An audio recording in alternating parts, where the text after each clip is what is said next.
नमस्ते, स्वागत छ यहाँलाई मेरो च्यानलमा। आज म हजुरहरूलाई तिल अनि फर्सीको बियाको छोप कसरी बनाउन सकिन्छ भनेर देखाउँदैछु। धेरै दिनपछि चाहिँ यसरी रेसिपी लिएर आएको छु। लास्टसम्म हेर्नुहोला, एकदमै सजिलो छ बनाउन सुरु गर्नु अगाडि यदि हजुरहरू मेरो च्यानलमा पहिलोचोटि हुनुहुन्छ भने लाइक, सब्स्क्राइब, सेयर गर्न नभुल्नुहोला है त। बनाउन सुरु गरौँ। सबैभन्दा पहिला हामीलाई चाहिँ फर्सीको बिया चाहिन्छ। यदि हजुरसँग चाहिँ फर्सीको बिया छैन भने किनेर ल्याउन पनि सकिन्छ। यो चाहिँ मेरो घरमा फलेको फर्सीको बिया हो। यसलाई चाहिँ मैले राम्रोसँग भुट्दैछु।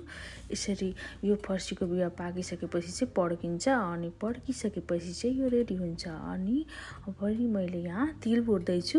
तिलमा चाहिँ मैले नुन हालेर भुट्न लागेको। नुन हालेर भुट्दाखेरि चाहिँ तिल धेरै पड्केर बाहिर जाँदैन भनेर यसरी तिल र फर्सीलाई मजाले भुट्ने। अनि यसरी मैले ब्लेन्ड गर्दैछु। यो सबै कुरा ब्लेन्ड गरेर एकै ठाउँमा राख्दा हुन्छ।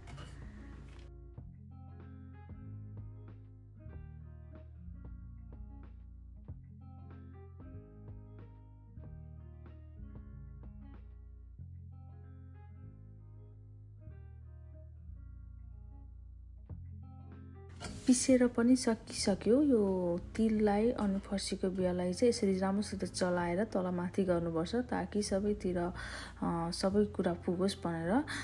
तिल मात्र भयो भने पनि मिठो हुँदैन, फर्सीको बिया मात्रै भयो भने पनि मिठो हुँदैन। त्यही भएर यसलाई मजाले सुरुमा चलाउनुपर्छ। अनि मैले यसमा नुन राखेँ।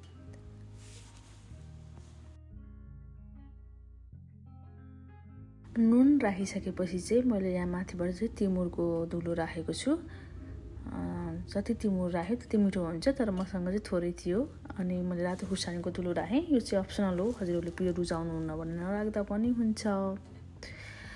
अनि मैले अझै पिरो राख्ने भनेर चाहिँ मैले त्यो चिल्ली फ्लेक्सहरू राखेँ।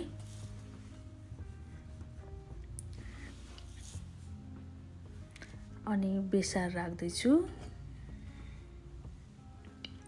अनि माथिबाट चाहिँ मैले तेल राख्नको लागि चाहिँ यहाँ तेल तताउँदैछु। तेल चाहिँ मैले तोरीको राखेको हो, हजुरसँग जुन छ त्यही राख्नु होला। अनि तेल तातिसकेपछि चाहिँ मेथी पुऱ्याइदिने। मेथीले चाहिँ अझै स्मेल मिठो हुन्छ। मेथी तातिसकेपछि चाहिँ मैले यहाँ अदुवालाई चाहिँ एक दिन मजाले घाममा सुकाएर काटेर राखेको थिएँ। अनि यो अदुवालाई चाहिँ मैले माथिबाट पुऱ्याइदिएँ। अनि यो सबै रेडी भइसकेपछि चाहिँ हाम्रो त्यो अचारमा लगेर राख्दा हुन्छ।